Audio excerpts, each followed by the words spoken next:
कामाख्ये कामसम्पन्ने कामेश्वरी हरप्रिये कामनां देहि मे नित्यं कामेश्वरी नमोस्तुते।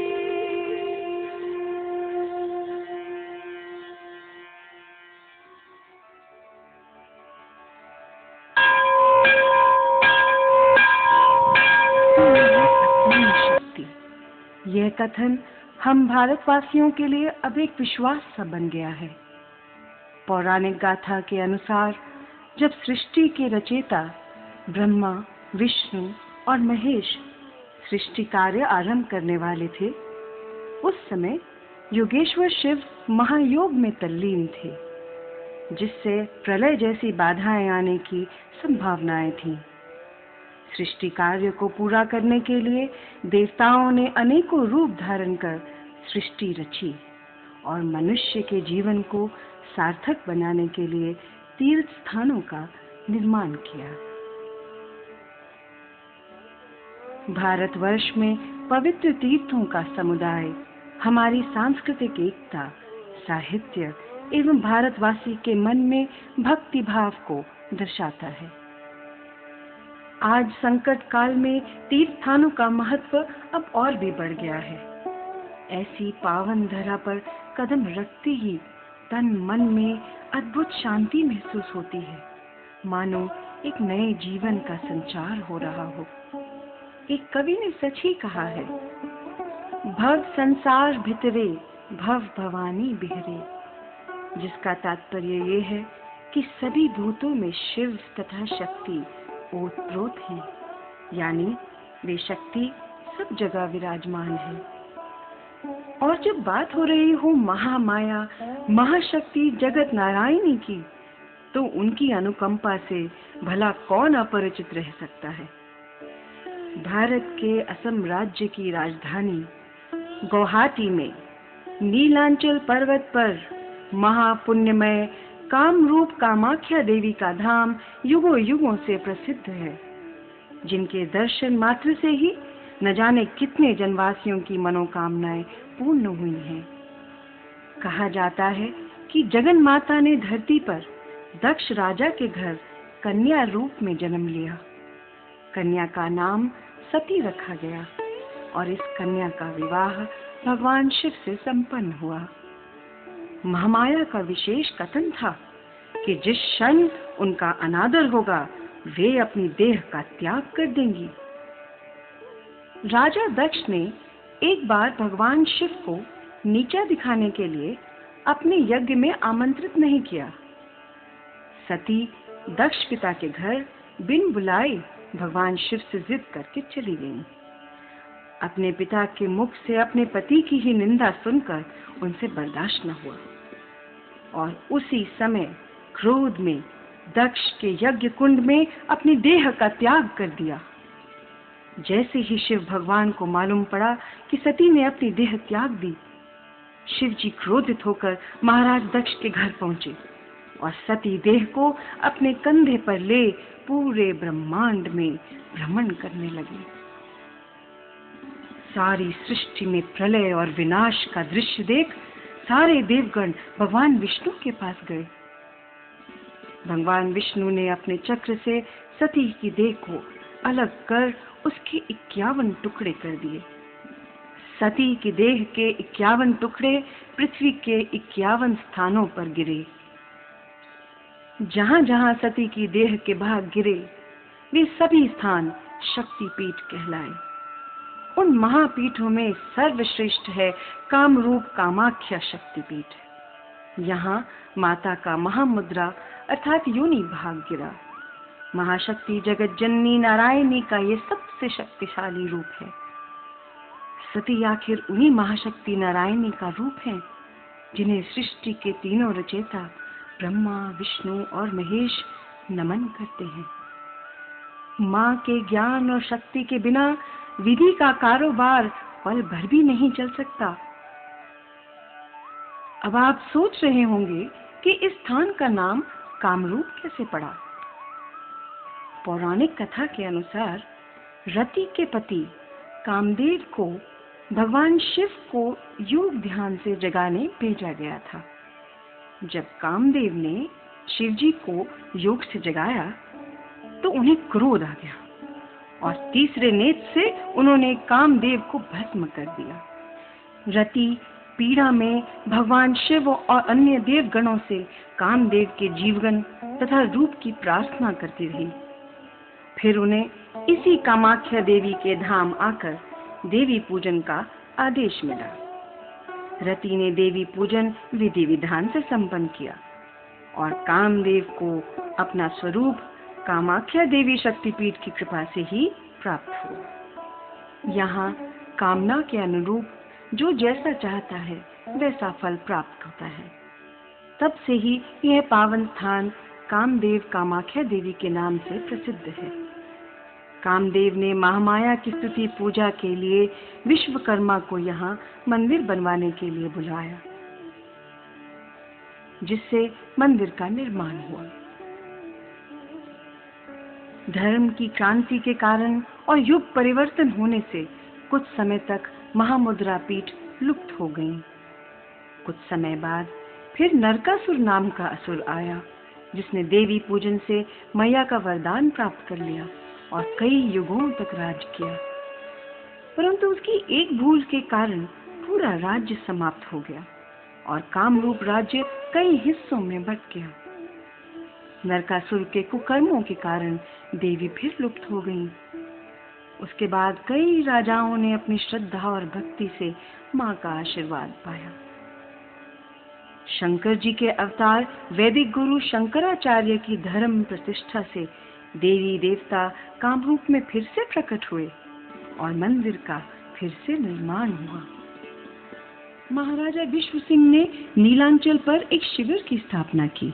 उनके बाद नरनारायण, चिलाराय और अहोम राजाओं ने देवी की महिमा का बहुत प्रचार किया।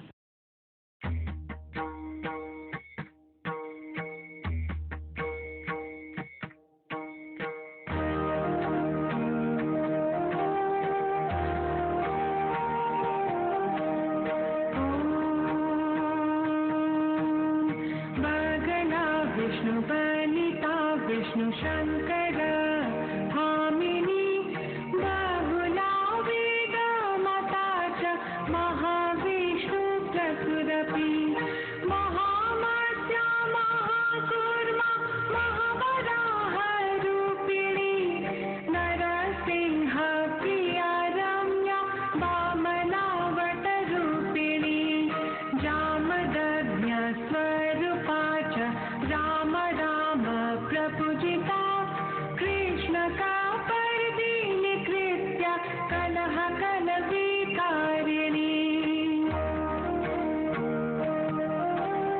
बुद्धिरूपा बुद्ध भार्या पाशपाषण्ड खण्डिनी कल्की रूपा कलिहरा कलिदुर्गति नाशिनी कोटि सूर्य प्रतिकाशा कोटि कंडक मोहिनी केवला कठिन काले कला कैवल्यदायिनी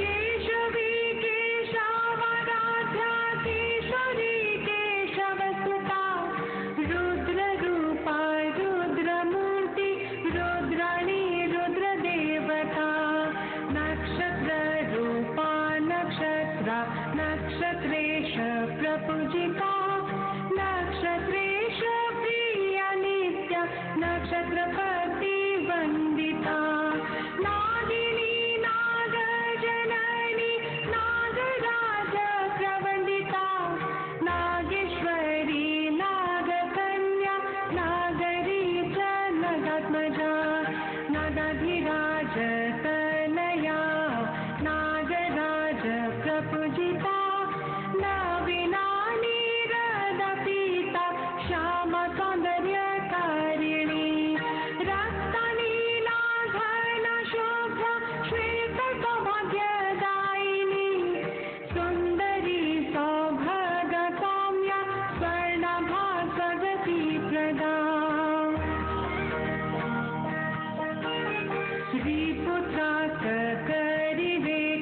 शत्रु संहारकारिणी भामिनी च तथा माया स्तम्भिनी मोहिनी शुभा रागद्वेषकरी रात्रि रौरवध्वंसकारिणी यक्षिणी सिद्धनी वहा सिद्धिशा सिद्धरूपिणी लङ्कापति ध्वंसकरी लङ्केशरि पुवन्दिता लङ्कानाथ कुलहारा महारावणहारिणी देवदानवासि भोग पूजिता परमेश्वरी परानुरूपा परमा परतन्त्र विनाशिनी वरदा वरदराध्या वरदान परायणा वरदेश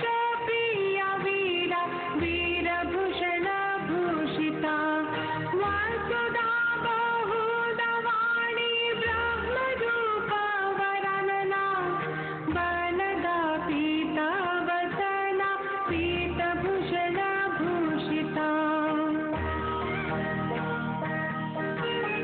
पीतपुष्पा प्रिय पीत हार पीत स्वरूपिणी इति ते कथितं विप्र नाम्नमष्टोत्तरं शतम् याः पाठेत् पाठयेद्वपि शृणुयाद्वा समाहितः तस्य शत्रुः क्षयं सद्यो याति न मात्र संशयः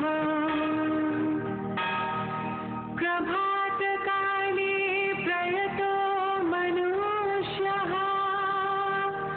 पठेत्सु भक्त्या परिचिन्त्य पीता ध्रुवं भवेत् तस्य समस्तवृद्धिः विनाशमायाति च तस्य शत्रुः।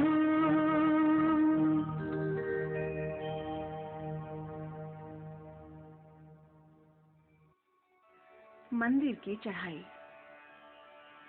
मंदिर जाने के लिए नीलांचल पर 4 द्वार हैं। जो तीर्थयात्री पूर्व दिशा से चढ़ाई करते हैं उन्हें धन व वैभव की प्राप्ति होती है। उत्तर दिशा से मोक्ष मिलता है। पश्चिम दिशा से राज्य लाभ होता है, मगर दक्षिण दिशा से मृत्यु की गुप्त मिलती है। यहाँ देवी दर्शन पर पूजा पाठ, अनुष्ठान, भोग चढ़ाना, भोजन दान, कुमारी पूजा, सौभाग्यवतियों की पूजा अथवा ब्राह्मणों को भोजन कराया जाता है। प्रत्येक दिन यहाँ विधि विधान से पूजा की जाती है। कामाख्या धाम में कुमारी पूजन अति लाभदायक है। कहते हैं कि एक कुमारी पूजन संपूर्ण देवी देवताओं की पूजा का फल देता है।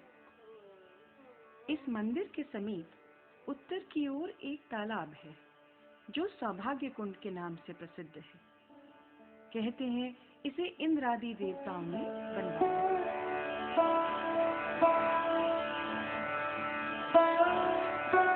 यहाँ नियम से तीर्थयात्री पहले सौभाग्य कुंड में संकल्प मंत्र आदि पाठ करते हैं, फिर गणपति पूजन के बाद देवी दर्शन हेतु मंदिर में प्रवेश करते हैं।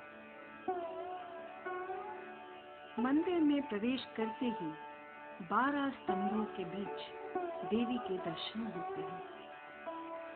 देवी का योनि मुद्रा पीठ एक गुफा में स्थित है, जहाँ हमेशा जल की धारा बहती रहती है। ये जल धारा कहाँ से आ रही है और कहाँ जा रही है, इसका किसी को कोई ज्ञान नहीं।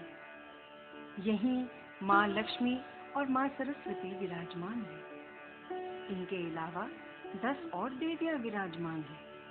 काली, तारा, षोडशी, भुवनेश्वरी, भैरवी, छिन्नमस्ता, धूमावती, बगलामुखी, मातंगी एवं कमला है। ये 10 देवियां भक्तों को मुक्ति प्रदान करने वाली हैं।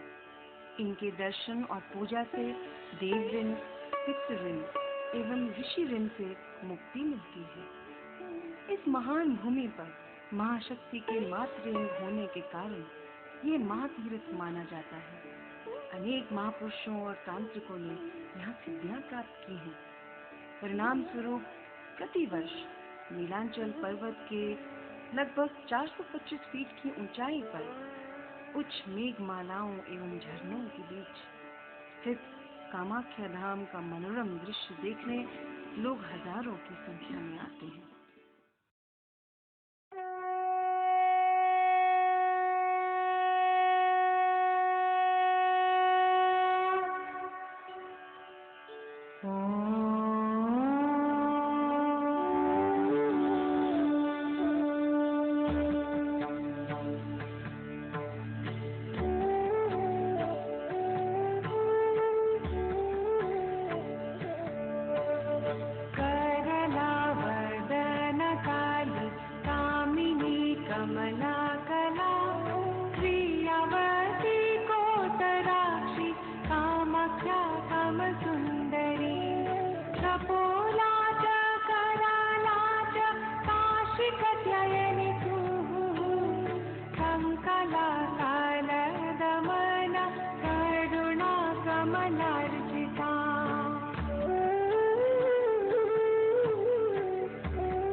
सर्वमङ्गलम् कौशिकी केतकी कुन्ती कुन्तलादि विभूषिता इत्येवं शृणुतार्वङ्गी रहस्यं सर्वमङ्गलम् यः पठेत् परमभक्त्या स शिवो नात्र संशयः शतनाम प्रसादेन किं न सिद्ध्यति भूतले।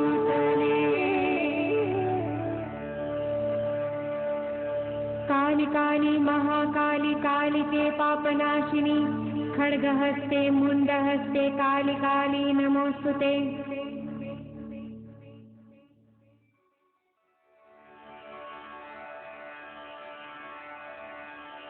वार्षिक पर्व।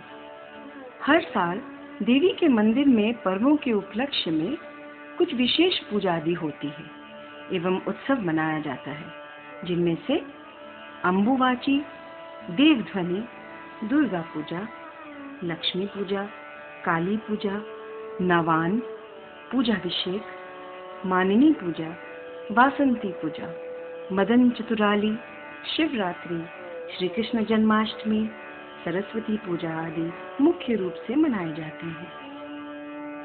अम्बुवाची पर्व। प्रतिवर्ष देवी मंदिर में पर्व के उपलक्ष्य में उत्सव पूजा आदि कार्य बड़े समारोह के साथ अनुष्ठित होते हैं। यहाँ लाखों की संख्या में भक्तों की भीड़ होती है। लाखों साधु सन्यासी सभी माँ के भजन हवन अध्ययन में लगे रहते हैं।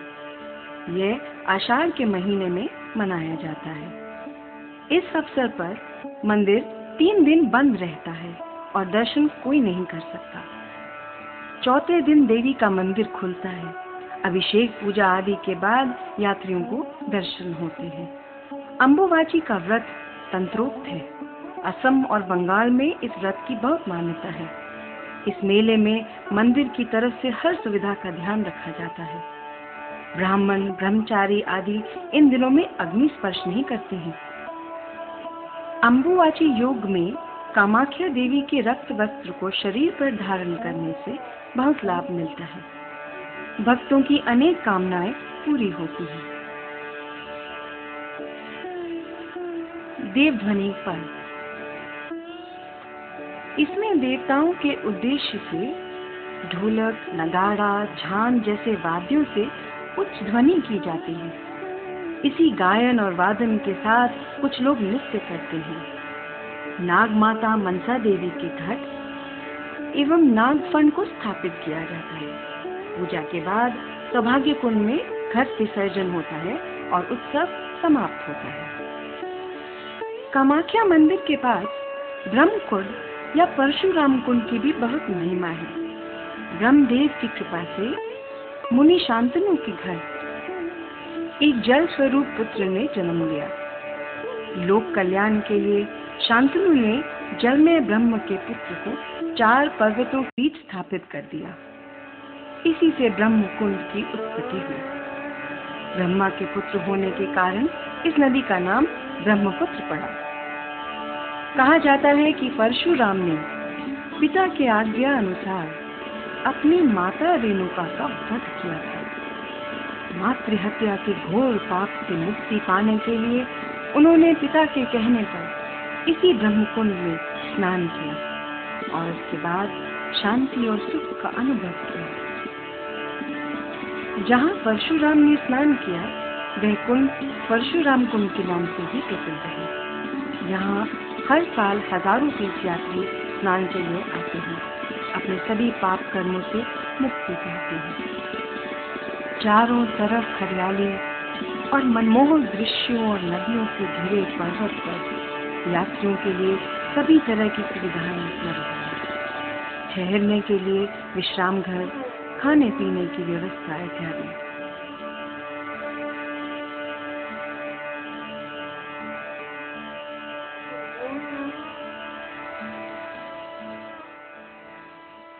पुण्य भूमि भारत में असंख्य तीर्थ विद्यमान हैं और समूह तीर्थ मनोरम तथा पावन स्थानों पर विराजमान है। इन तीर्थ स्थानों की दर्शन होते ही सजीवता और पवित्रता से तन मन भर उठता है। वास्तव में तीर्थस्थान समूह प्राकृतिक सौंदर्य के रंगमंच हैं, जहाँ यात्रियों के मन में स्वतः ही भगवत प्रेम जागृत होती है। तीर्थस्थानों की विशेषता के अनुसार हमारे तीर्थंकर मुनि ऋषियों ने दूरघोर मोहजाल में बंदी मनुष्यों के लिए मुक्ति के सहज उपाय बताए हैं, जिनसे पाप, शोक आदि की ज्वालाओं से मनुष्य उद्धार पावे और उनके हृदय में शांति सुधा का सिंचन हो।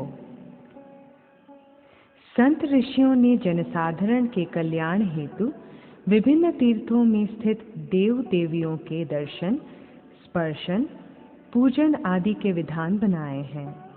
कालिका पुराण, चूड़ामणि तंत्र, शिवचरित आदि ग्रंथों में 51 महापीठों और 26 उपपीठों के दर्शन मिलते हैं।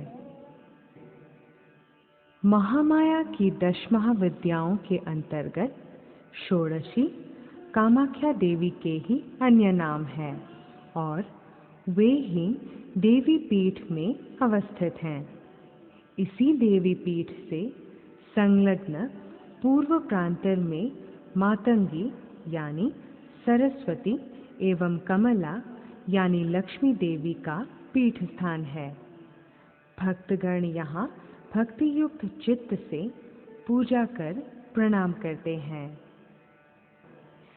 10 महाविद्याओं में से अब तक षोडशी, मातंगी यानी सरस्वती, कमला यानी लक्ष्मी, ये 3 पीठों का दर्शन किया जा चुका है। इनके अतिरिक्त अन्य 7 पीठों का दर्शन किया जाएगा। इन 7 महाविद्याओं के पीठ मंदिर नीलाचल पर्वत के ही भिन्न भिन्न स्थानों में अवस्थित हैं। कामाख्या एवं कामेश्वर मंदिर के मध्य स्थान में देवी कालिका दीर्घेश्वरी पीठ नाम से प्रसिद्ध है। कामाख्या एवं काली मंदिर के बीच देवी तारा उग्रतारा पीठ नाम से प्रख्यात हैं। 10 महाविद्याओं के मंदिरों में से भुवनेश्वरी मंदिर नीलाचल पर्वत के सर्वोच्च श्रृंग पर अवस्थित है। इस मंदिर के प्रांगण से विशाल ब्रह्मपुत्र तथा हरी भरी पहाड़ों के मनोरम दृश्य देखकर हृदय को जो प्रशांति मिलती है, उसकी तुलना नहीं। भक्तगण नतमस्तक होकर करुणामयी भुवनेश्वरी को प्रणाम करते हैं। कामाख्या मंदिर की दक्षिण दिशा के निम्न भाग में भैरवी मंदिर अवस्थित है। इस पीठ के उत्तरांग में हर, पश्चिमांग में विष्णु रूप हेरुक एवं दक्षिणांग में त्रिपुरा भैरवी है। इस स्थान के भैरवी कुंड में अनेक कच्छप हैं। भक्तगण इन कच्छपों को कुछ खाद्य देकर आनंद लेते हैं। कामेश्वर मंदिर के दक्षिण में देवी गुप्त दुर्गा छिन्नमस्ता के नाम से प्रख्यात हैं। कामाख्या मंदिर के अग्निकोण पर श्री बगला देवी की मंदिर है। एक विशाल प्रस्तर खंड पर बगला देवी का पीठ स्थान अवस्थित है। कामाख्या देवी के मंदिर के दक्षिण प्रांत में कुष्मांडा नाम से प्रसिद्ध धूमावती देवी का मंदिर अवस्थित है। इस पीठ को कोटेश्वरी पीठ भी कहा जाता है।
कामाख्या की। आरती श्री कामाख्या की। आरती श्री कामाख्या की।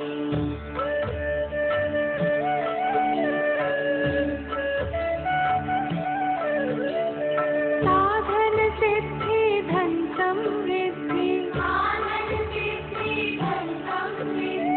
मिल जाए सब कुछ नहीं रहे बाकी। मिल जाए सब कुछ नहीं रहे बाकी। आरती श्री कामाख्या की। आरती श्री कामाख्या की। आरती श्री कामाख्या की। आरती श्री कामाख्या की।